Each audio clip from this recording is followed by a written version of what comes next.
Muito boa noite, meus queridos parceiros das duas e três rodas.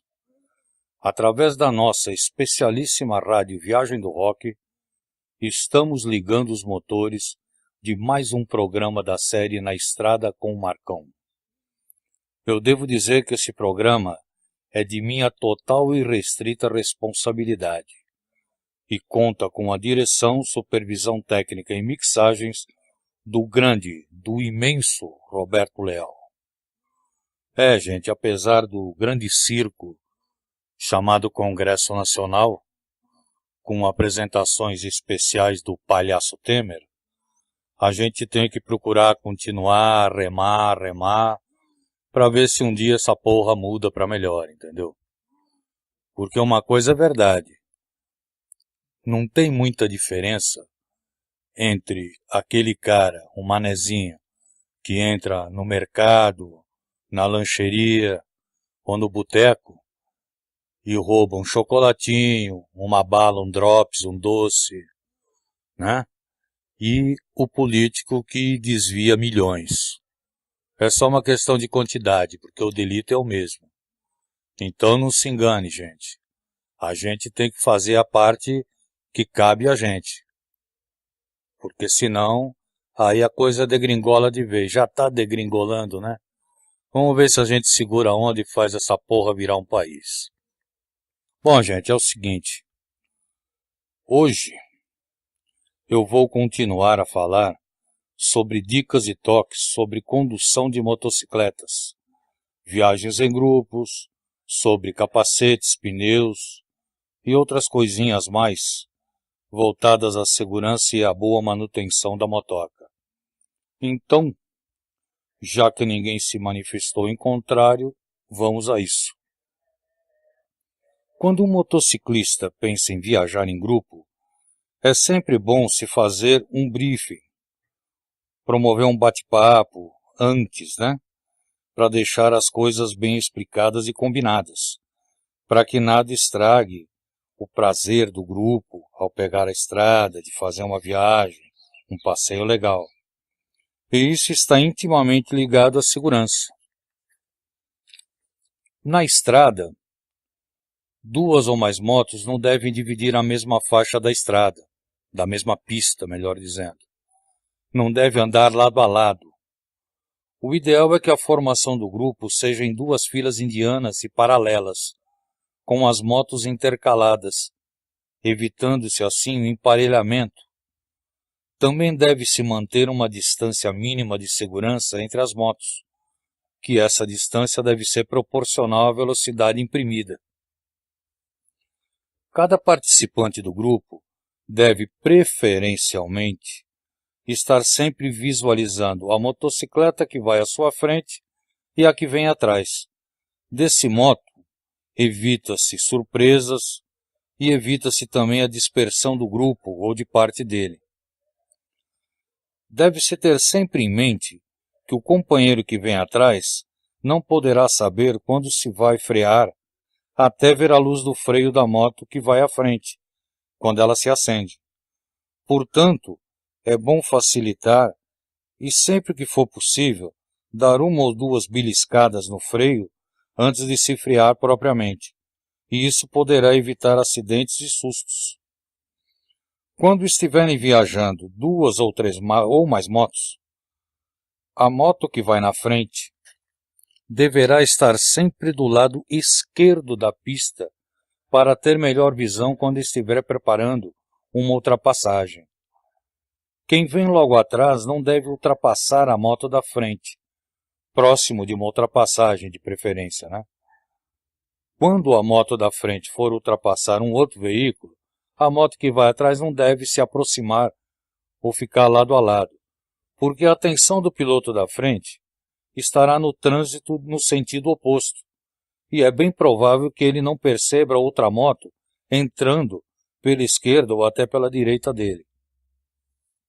Em toda viagem em grupo, é desejável que haja um líder de percurso, que é um motociclista que irá na frente do grupo. Esse motociclista, sempre que possível, deverá conhecer melhor o trajeto a ser percorrido e ser um motociclista experiente. Será importante também que o grupo defina quem será o ferrolho, que é o motociclista que irá na última posição fechando o grupo.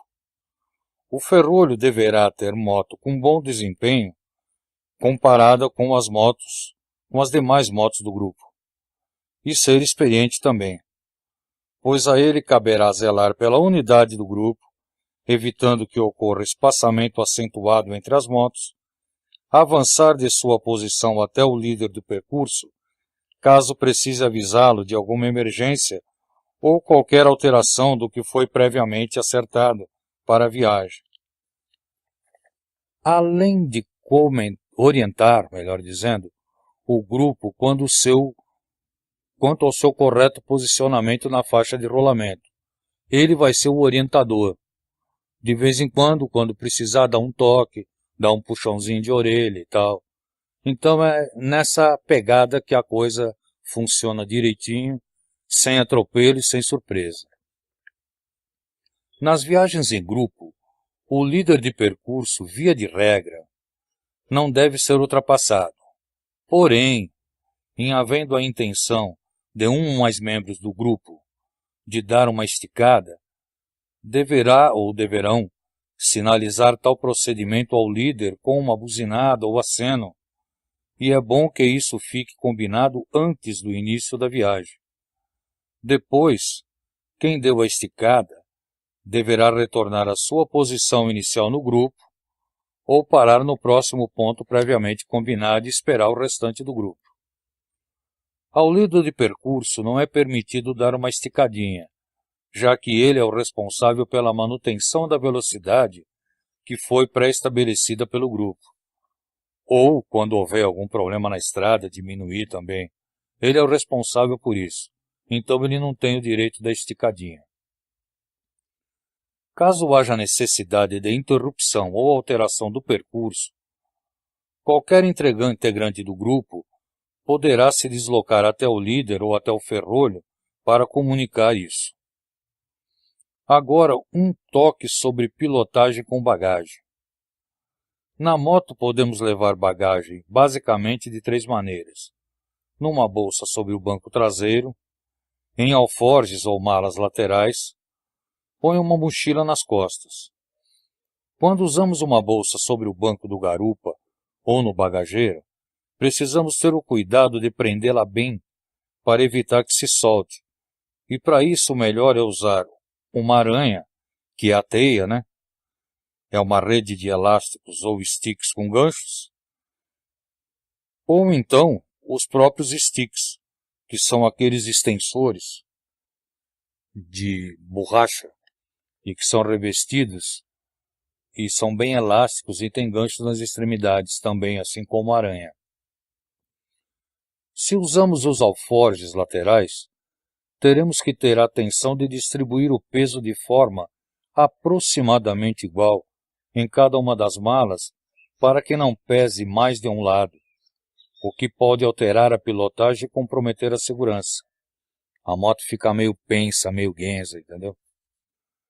É sempre bom lembrar, quando se levar uma capa de chuva, se a colocar em um dos alforjes, deixe-a bem em cima como último item para facilitar na hora de usá-la. Se a bagagem estiver numa bolsa sobre o banco traseiro ou no bagageiro, deixe a capa por cima e tenha sempre fácil um saco plástico para embrulhar a bolsa em caso de chuva, porque, na maioria das vezes, elas não são impermeáveis. Há coisas que nos facilitam a vida numa viagem ou passeio. Eu vou citar 3 delas. Em caso de parar para reabastecer ou para atender à fiscalização policial, é melhor que a carteira com os documentos esteja no bolso da jaqueta ou numa bolsa de tanque do que no fundo de uma mala toda amarrada, aí toca tirar tudo, aí aquele desacerto na beira da estrada.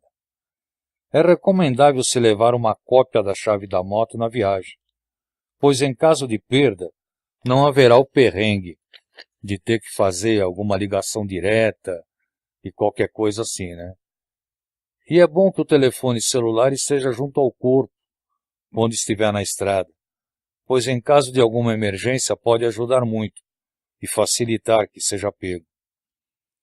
Agora vamos falar um pouco sobre capacetes, um item que é da maior importância para o conforto e principalmente para a segurança dos motociclistas e triciclistas também. A escolha de um capacete não deve levar em conta apenas o estilo da moto. O principal é o uso que será dado à moto. É de praxe que pilotos de moto tipo custom usem capacetes abertos e de motos esportivas usem capacetes fechados. Porém, essa não deve ser a regra, apesar do que, para muitos motociclistas, que são os certos desavisados, o estilo é tudo. E aí complica às vezes, né? O uso da moto nas cidades é tão perigoso quanto o seu uso na estrada. Apesar da velocidade nas cidades, normalmente, ser bem menor. Por isso é usual que se flexibilize o uso do capacete aberto nas cidades, até porque eles são menos quentes e mais leves, especialmente no verão tropical. Porém, atenção! O Código Nacional de Trânsito obriga o uso de óculos apropriados, isso daí grifado, tá? Isso é como está escrito no Código Nacional de Trânsito. Óculos apropriados, em caso de capacetes abertos. Essa expressão não define claramente o tipo dos óculos, mas na mão de um policial, essa regra pode complicar a viagem. Mas se o motociclista estiver com óculos que abraçam o contorno do rosto e com elásticos circundando o crânio, estará tranquilo, entendeu? Porque ele vai estar de acordo com a legislação de trânsito vigente. E aí, bola para frente, tudo certo. O uso da moto na estrada sugere que se tenha mais precauções em função da velocidade ser bem maior. O uso do capacete fechado é sempre mais aconselhável por ser mais seguro e por dar na estrada mais conforto que o capacete aberto, em função do vento até. E insetos, esse tipo de coisa também. Mas a escolha do capacete fechado precisa obedecer a uma regra básica, sob pena de incomodar e poder até ser mais perigoso do que um capacete aberto, por estar incomodando, evidentemente. Ele precisa ser justo na cabeça, sem apertar em demasia. E como saber se está correto ou não? Bem, vamos lá. Justo na circunferência da cabeça. A numeração do capacete é dada pela seguinte medida. Com uma fita métrica, meça a circunferência da cabeça, pegando a testa até a nuca. O resultado em centímetros será o número do capacete. Muitos capacetes importados vêm com essa medida em polegadas.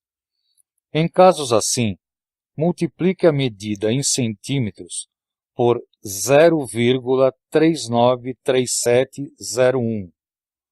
0,393701. E o resultado será o número do capacete em polegadas. Se quiser saber o seu equivalente em centímetros, multiplique o número que está em polegadas por 2,54. 2,54. E aí dá o resultado em centímetros. Fechado? Quanto ao capacete justo nas laterais, o normal é que as bochechas fiquem apertadas. O capacete só não pode ficar apertado na circunferência da cabeça, senão o motociclista não aguenta meia hora, porque a dor e a tontura vão ser insuportáveis. E o capacete muito folgado, ele vibra e começa a dar uma tonteira, uma bobeira, a gente fica meio lesado. Isso sem contar que numa pancada e tal, ele não vai oferecer nenhuma segurança. Essa é a questão maior. A parte frontal do capacete fechado, abaixo da viseira, chamada de queixeira, deve ficar afastada pelo menos uns 2 centímetros do queixo. Sua função é a de proteger o rosto e o maxilar do piloto contra choques. Por isso não pode estar muito colado, muito justo, porque senão na batida vai pegar e arrebentar o falador do caboclo.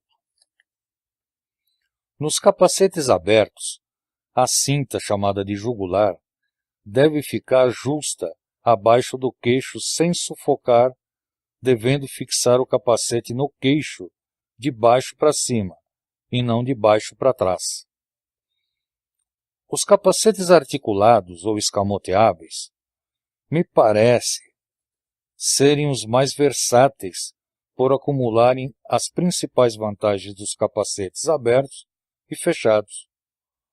Os capacetes articulados, ainda que tenham peso pouco maior que os fechados, são muito confortáveis, seguros e confiáveis, e de longe são os que mais oferecem opções ao piloto. Opções de conforto, opções de poder levantar sua queixeira para pedir informação ou até para reabastecer se for o caso.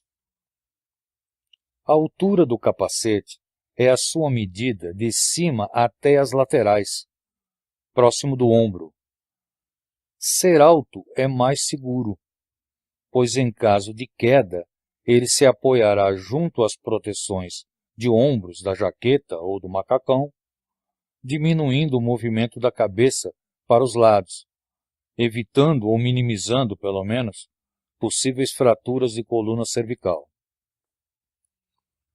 Quem optou ou optar por ter uma motocicleta como meio de transporte e ou de lazer, deverá ter a consciência de que ela é um veículo que exige, para sua utilização, o uso de vestimenta adequada, capacete, jaquetas e calças adequadas, com proteções, luvas, sapatos ou botas resistentes, e na chuva, uma capa. São itens imprescindíveis, gente. Não dá para vacilar. É a vida da gente que está em jogo. Ou ao menos a pele, né? Não se deve pilotar uma moto sem que esteja utilizando equipamentos mínimos de segurança. Esqueça o romantismo, a questão cultural e as variações climáticas. Pilotar uma moto usando apenas camiseta, bermudas e chinelos é um ato insano, gente, de altíssimo risco. Uma babaquice, um atestado de otário, atestado de mané. Não entra nessa não, que é roça. E aí vai um bom truque. Vamos dar um toque legal aqui. Se o motociclista pilotar respeitando as características e particularidades da sua motocicleta, e acima de tudo respeitar seus próprios limites, além de ter em suas mãos um excelente meio de transporte, terá um veículo excepcional que poderá lhe proporcionar uma infinidade de alegrias e de prazeres por muitos e muitos anos. E uma puta economia também, né? Sem contar que a motocicleta é um veículo afrodisíaco. Ele chama, entendeu? É um veículo que todo mundo fica ligado. Show de bola. Agora vamos falar, uma vez mais, sobre doação de sangue, gente. Nossos parentes, amigos, amores, ou até nós mesmos, os nossos inimigos também, em algum momento da vida, vai precisar de sangue, por um motivo ou outro. E se houver falta? Aí vai complicar a coisa e vai foder tudo, né? Portanto, gente, pensem nisso. E doem e promovam a doação de sangue. É um ato extremamente humanitário, um ato que está intrinsecamente ligado ao motociclismo e ao motociclista, não dói nada e faz muito bem à saúde e ao espírito. Deixa de ser frouxo, cara. Vai lá, doe sangue, porra. Não custa nada, meio litrinho, porra. Vai ajudar pra dedéu. Eu vou bater novamente na tecla da prevenção de acidentes, tá? Eu sei que enche o saco, mas qualquer pessoa que raciocine, que pense minimamente, já percebeu que o nosso trânsito é assassino e que precisamos diminuir essa baita carnificina que é diária. No trânsito do Brasil, morrem, em média, 27 motociclistas por dia. É muita gente. Fora os que ficam machucados, que ficam inutilizados de alguma forma, que ficam com problemas ortopédicos e tudo mais, com grandes sequelas, não é? A gente precisa diminuir esse número, com cuidado e responsabilidade, não é? E ao pilotar a motoca, respeitando a legislação vigente e os limites, a gente pode diminuir esses números. Vamos lá, gente. Deixar de ser engraçadinho e vamos ter responsabilidade. Eu vou continuar insistindo na campanha R$1 para o motoboy. É o seguinte, aquele motoboy que pilota sempre com atenção e responsabilidade, que é atencioso e educado, que obedece às leis, que faz a manutenção da motoca na medida do possível, direitinho, e que entrega sempre certinho, bonitinho, o que lhe foi solicitado, merece sem dúvida R$1 de caixinha. Isso não custa nada e não faz diferença a ninguém, mas para o motoboy vai ser por demais importante. Vai aumentar a sua autoestima, vai lhe trazer mais dignidade e vai ajudá-lo a pagar as suas contas em dia e a manter melhor a sua família, evitando que ele arrisque tanto a vida nesse trânsito maluco das nossas cidades. Vamos se ligar nisso, gente. A gente tem que ter responsabilidade social. A gente está no meio. A gente não vive sozinho. Um depende do outro, todos dependem de um e um depende de todos. Se a gente não se juntar, não se unir, a gente não vai melhorar a própria vida, a vida dos outros, e não vai melhorar o país, porra. Nós fazemos ou desfazemos as coisas boas e ruins. Nós montamos e desmontamos o país. Então tá na nossa mão. E tá na hora de arregaçar a porra da manga e meter a mão na massa. Vamos nessa?